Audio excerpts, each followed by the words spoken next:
Yes, ready, start. In the light of the legal position stated herein above, it is very clear that no tax on the sale or purchase of goods can be imposed by any state when the transaction of sale or purchase takes place in the course of import of goods into or export of the goods out of the territory of India.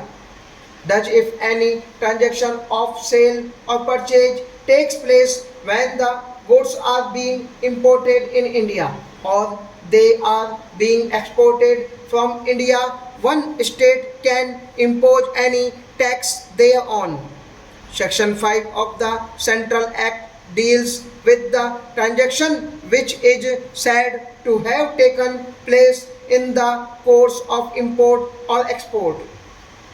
Relevant portion of Section 5 of the Central Act reads as a sale or purchase of goods shall be deemed to take place in the course of the import of the goods into the territory of India only if the sale or purchase either occasions such import or is effected by a transfer of documents of title to the goods before goods have crossed the customs frontiers of India. Upon perusal of the aforestated provision of Section 5 of the Central Act, it is clear that a sale or purchase of goods shall be deemed to take place in the course of import of the goods into the territory of India only if sale or purchase tax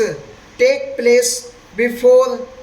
the goods have crossed the customs frontiers of India. Looking to the aforestated legal position, it cannot be disputed that the goods sold at the duty-free shops owned by the appellant would be said to have been sold before the goods crossed the customs frontiers of India, as it is not in dispute that the duty-free shops of the appellant situated at the international airport of Bengaluru are beyond the customs frontiers of India. That is, they are not within the customs frontiers of India. If this is the factual and legal position, in our opinion, looking to the provisions of Article 286 of the Constitution, the state of Karnataka has no right to tax any such transaction which takes place at the duty-free shops owned by the appellant which are not within the customs frontiers of India. Looking to the aforestated simple and factual legal position,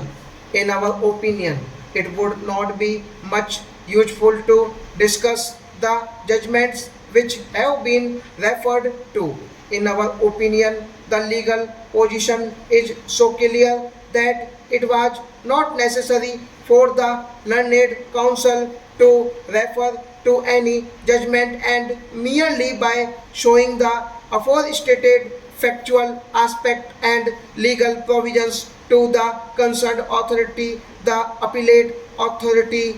have convinced the concerned authority that the sale effected at the duty-free shops of the appellant could not have been taxed by the state of Karnataka. Learned counsel appearing for the respondent authorities had vehemently submitted that the appellant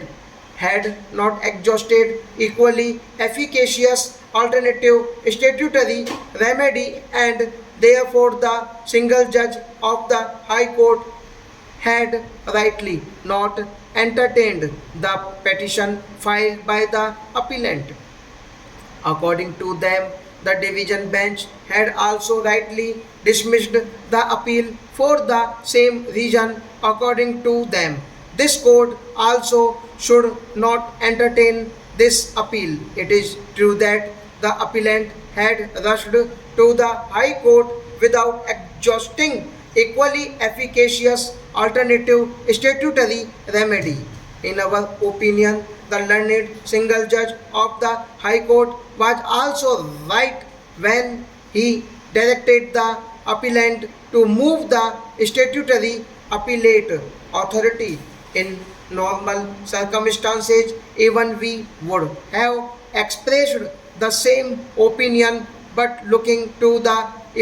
fact that the special leave petition has already been admitted and the matter pertains to the assessment year 2004-5, it would not be in the interest of the justice to relegate the appellant to the statutory authority, especially when the legal position is very clear and the law is also in favor of the appellant.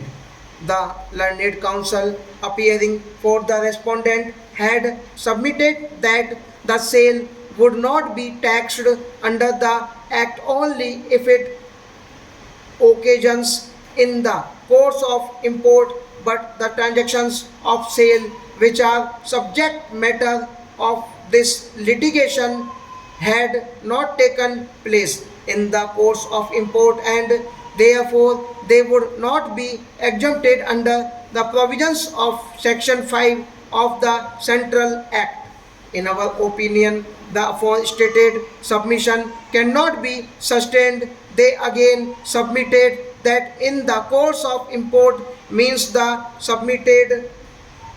transaction ought to have taken place beyond the territories of India and not within the geographical territory of India. We do not agree with the said submission. When any transaction takes place outside the customs frontiers of India, the transaction would be said to have taken place outside India, though the transaction might take place within India, but technically looking to the provisions of section 211 of the Customs Act and Article 286 of the Constitution, the said transaction would be said to have taken place outside India. The goods that are imported into the territory of India stop.